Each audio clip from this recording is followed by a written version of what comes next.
Hey everyone, welcome to another video on the channel.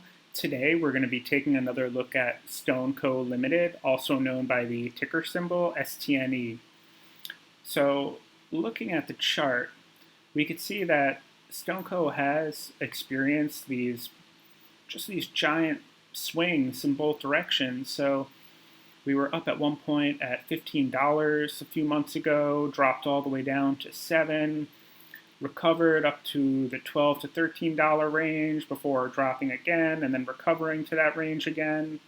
And so now we're in a bit of a no man's land because we could see that in our last drop, we didn't really drop as far as we had previously.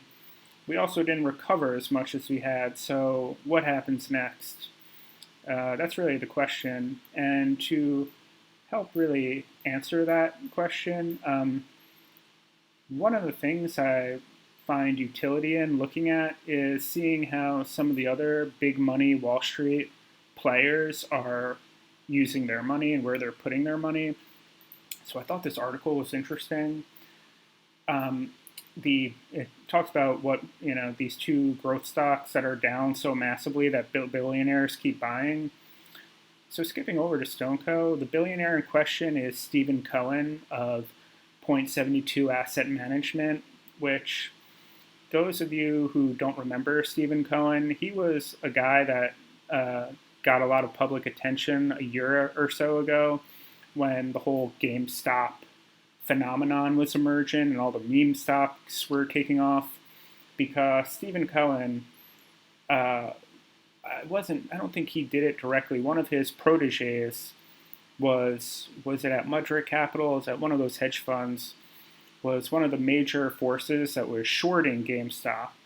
And so obviously things didn't go too well for that guy. And so then Stephen Cohen just swooped in and bailed him out with a lot of .72 Asset Management's money to kind of save him from being liquidated.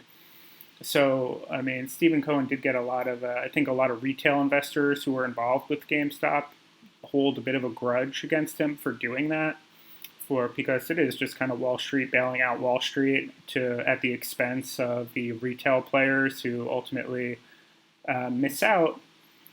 But whatever you may think of him, he also owns the Mets, by the way, Stephen Cohen. Whatever you think of him, he has increased significantly his long position in StoneCo, which is an interesting move because we know that the stock has been just hit so hard over the past year.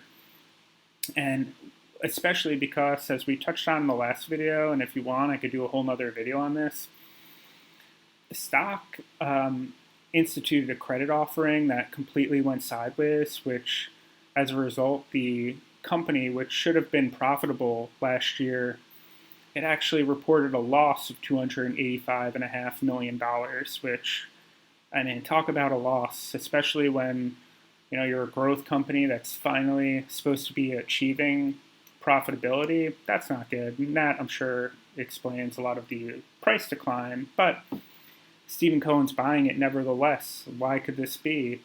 I mean, I haven't talked to the guy, but one thing we do know about StoneCo is that its second quarter revenue more than doubled year over year. It's just a revenue beast. It's a growth beast. It's just going to keep on growing. People were talking about this stock before the decline over the past months as if this was going to be like the PayPal of Brazil, if this was going to just like take over. And we'll see if it does, because it hasn't really played out one way or another yet. The company is still growing. But another thing let's look at is how analysts are treating StoneCo. And we could see that it has an average rating of hold from most analysts. So 3, and this is from just this last week, 3 research analysts have a sell rating, 8 have a hold rating, 2 have a buy rating. So not a whole lot of, most people just have it as hold. I feel like not a whole lot of excitement about the stock right now, although some of these institutions have been adding to their positions. But it really depends on their numbers. We went over their numbers in our last video, but how are they going to hold up? What are they going to do in the next quarter? and what's their year end going to look like. And so I thought this was also interesting. I just love this headline. I mean, look at that. It's a company that it's up 31.83% from its 52-week low.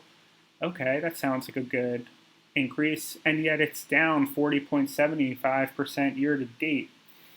So it just shows how the stock has had such dramatic volatility, But what I find particularly important about, or why I bring this article up, it's that over here, this last part, how StoneCo has outperformed its competitors in share price compared to the industry. That sounds good. The shares have gone down 12.29% in the last 6 months, with a year-to-date growth rate more than the industry average at 591.67%. And analysts are ramping up their growth forecast for the fiscal year 2022. Revenue is predicted to grow 125% this quarter. Then we're going to drop 12.5% in the quarter after that. And revenue will increase in the firm's projections 82.4% compared to the previous financial year. This is like the crux right here in terms of like, how are these numbers going to look? You know, we saw that when they reported their earnings a few weeks ago. It was a bit of a mixed bag. Certainly disappointed some of the analysts, but their revenue does keep growing. That's really going to be the test, I think. And they have had some of their executives have been leaving, and there's been some new people that are coming in. But it remains to be seen. If they could hit these numbers, I mean, the stock might go crazy.